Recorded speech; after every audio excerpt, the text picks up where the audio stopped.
Hello दोस्तों, आज हम बात करेंगे जी एक बहुत इंटरेस्टिंग टॉपिक के ऊपर। फिजिकल कैश और डिजिटल मनी का फ़र्क। दोनों के अपने फ़ायदे और नुकसान हैं और हम ये भी देखेंगे कि प्राइवेसी का क्या रोल होता है जी। चलिए जी वीडियो को स्टार्ट करते हैं जी। फिजिकल मनी यानी कि कैश। कैश यानी एक फिजिकल पैसा, एक ज़बरदस्त चीज़ होता है जी। आप इसे जब चाहें, जितना चाहें यूज़ कर सकते हैं जी। कोई थर्ड पार्टी अप्रूव करे या ट्रांजैक्शन ब्लॉक करे ये ज़रूरी नहीं है जी। कैश आपके कंट्रोल में होता है और एक दफ़ा मिल जाए तो वापस कैंसिल नहीं होता। ना कोई आइडेंटिटी चाहिए, ना ही कोई फीस लगती है जी। लेकिन एक प्रॉब्लम होती है जी कैश की ट्रांजैक्शन के अंदर। कैश दूर तक काम नहीं करता है जी। आप किसी को दूसरे शहर या दूसरी कंट्री अगर कैश भेजना चाहते हैं तो फिज़िकली कैश देना पड़ेगा, जो मुश्किल होता है जी। तो उसको ख़त्म करने के लिए जो प्रॉब्लम्स आती हैं जी कैश ट्रांजैक्शन के अंदर, डिजिटल मनी का कॉन्सेप्ट निकल कर सामने आता है। जैसे कि हम और आप देख सकते हैं कि यूपीआई करते हैं जी, पेटीएम जिसको हम कहते हैं जी। समझ में आ गया। एक कंट्री से दूसरी कंट्री में भेजते हैं जी स्वाइप कोड के ज़रिए। एक ही कंट्री के अंदर आप देख सकते हैं आईएफएससी कोड हम इस्तेमाल करते हैं जी। समझे। यहाँ आती है जी डिजिटल मनी, इम्पोर्टेंस उसका बढ़ जाता है। इसे आप दुनिया के किसी भी कोने में इंस्टेंटली भेज सकते हैं जी। सब चीज़ पॉसिबल है जी। बहुत बड़े आप देख सकते हैं पेमेंट गेटवे हो गया जी, वीज़ा हो गया, मास्टर कार्ड हो गया। अब तो आप देख सकते हैं रुपए का भी आप देख सकते हैं पेमेंट गेटवे हो गया। चाहे बैंक हो, चाहे बैंक से बैंक के अंदर भेजें, पेपॉल आप देख सकते हैं, या ई वॉलेट भी आप देख सकते हैं कि ई रुपीज़ भी आप देख सकते हैं अब आ गया तो डिजिटल मनी। लेकिन इसका एक ड्रॉबैक होता है। वो क्या ड्रॉबैक होता है जी? डिजिटल पैसा आपके कंट्रोल में सीधे नहीं होता जी। कभी भी आप देख सकते हैं कि जो बैंक हैं अपनी सर्विसेज को बंद कर सकती हैं जी। कभी आपने देखा होगा कि डाउन टाइम मेंटेनेंस आप देख सकते हैं रात को चलता है जी। ठीक है, 2-2 3-3 घंटे आप ट्रांजेक्शन्स नहीं कर पाते हैं। ठीक है, तो यानी कि होता तो है लेकिन आपका उसके ऊपर कंट्रोल नहीं होता जी सीधे सीधे। ये बैंक या पेमेंट कंपनीज के पास रिकॉर्ड होता है जी। ठीक है, आप कितनी ट्रांजेक्शन कर रहे हैं, आप कहाँ भेज रहे हैं, आप किससे ले रहे हैं, आप किसको दे रहे हैं, तो सारा एक रिकॉर्ड मेंटेन होता है जी। जो आप पे ट्रस्ट करते हैं जी कि आप कोई उल्टी सीधी हरकत के अंदर तो उसको यूज़ नहीं कर रहे हैं। ठीक है, और आप उन पर ट्रस्ट करते हैं जी। अपना इतना सारा पैसा अपने अकाउंट के अंदर रख दिया जी, लाखों रुपए आपके देख सकते हैं पड़े रहते हैं। तो एक ट्रस्ट होता है जी दोनों के दरमियान। ठीक है, तो रूल्स एंड रेगुलेशंस कौन बनाते हैं जी? बैंक्स बनाते हैं जी, आरबीआई बनाता है जी। तो समझ में आ रहा है। तो डिजिटल मनी के कुछ फ़ायदे भी हैं और कुछ ड्रॉबैक्स भी हैं।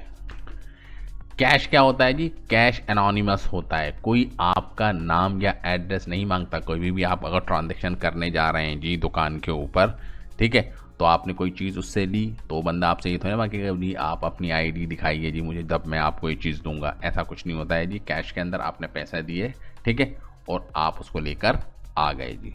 सर्विसेज हो या प्रोडक्ट हो तो कैश एनोनिमस होता है। कोई आपके नाम या एड्रेस नहीं मांगता। लेकिन डिजिटल मनी के लिए आपको अपनी पर्सनल इन्फॉर्मेशंस देनी होती है।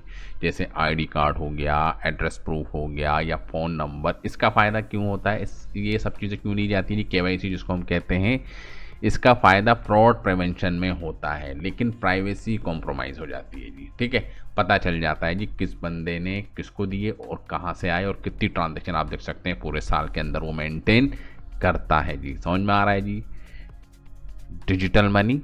ठीक है, तो इन सब चीज़ों को अगर आप देखेंगे तो जो कैश मनी के भी कुछ फ़ायदे मिल जाए जी हमें, ठीक है, और डिजिटल मनी के भी कुछ फ़ायदे हो जाए। समझ में आ गया।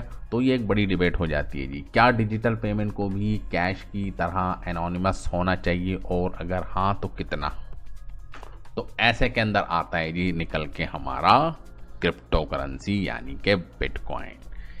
कैश ट्रांजैक्शन के जो फ़ायदे होते हैं वो भी आपको यहाँ पर मिलते हैं, और डिजिटल मनी जो होती है वो भी हमको यहाँ पर मिलते हैं।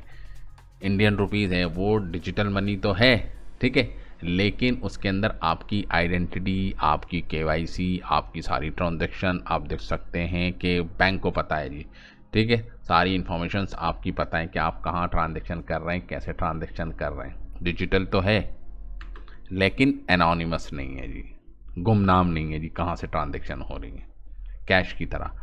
तो बिटकॉइंस का रोल निकल कर यहाँ पर आता है जी सामने। बिटकॉइन ने गेम चेंज कर दी जी यहाँ पे सारी आके। ये एक ऐसा डिजिटल पैसा है जो कैश की कुछ प्रॉपर्टीज़ रखता है, बिना बैंक के आप देख सकते हैं, बिना परमिशन के आप देख सकते हैं, ट्रांजैक्शन कर सकते हैं जी, बिना बैंक के अंदर आप अपना अकाउंट्स खुलवाए आप ट्रांजैक्शन कर सकते हैं जी।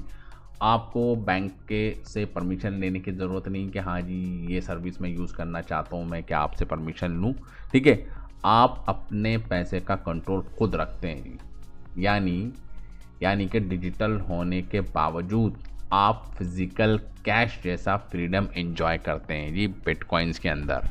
तो समझ में आया। कैश मनी तो आप सब लोग बहुत बखूबी जानते हैं जी। डिजिटल मनी आप देख सकते हैं कि ऑनलाइन ट्रांजैक्शन आप करते हैं, डेबिट कार्ड से पेमेंट करते हैं, क्रेडिट कार्ड से पेमेंट करते हैं, नेट बैंकिंग के थ्रू आप पेमेंट करते हैं, एक यूपीआई वॉलेट्स के थ्रू आप पेमेंट करते हैं, पेटीएम चला रहे हैं, फ़ोन पे चला रहे हैं, गूगल पे चला रहे हैं। तो ये सब क्या है, डिजिटल मनी है। लेकिन क्रिप्टो करेंसी नहीं है जी। कैश के अपने कुछ फ़ायदे हैं, डिजिटल के अपने कुछ फ़ायदे हैं, कैश के अपने ड्रॉबैक्स हैं, डिजिटल के अपने ड्रॉबैक्स हैं। लेकिन इन सब के ड्रॉबैक्स को निकाल कर एक नई आप देख सकते हैं कि इंटरनेट मनी जिसको हम कहते हैं वो है जी बिटकॉइन। समझ में आ गया बिटकॉइन इतना इंपॉर्टेंट क्यों है। तो एक सीरीज़ हम चला रहे हैं जी पूरी क्रिप्टो करेंसी की लर्निंग के रिगार्डिंग। तो ये पहली वीडियो हमने चाहा कि आपके साथ करें जी शेयर, कि बेसिक कॉन्सेप्ट आपको समझ में आना चाहिए, कैश मनी और डिजिटल मनी और इन दोनों का कॉम्बिनेशन बिटकॉइंस। तो thank you very much for this video. जय हिंद।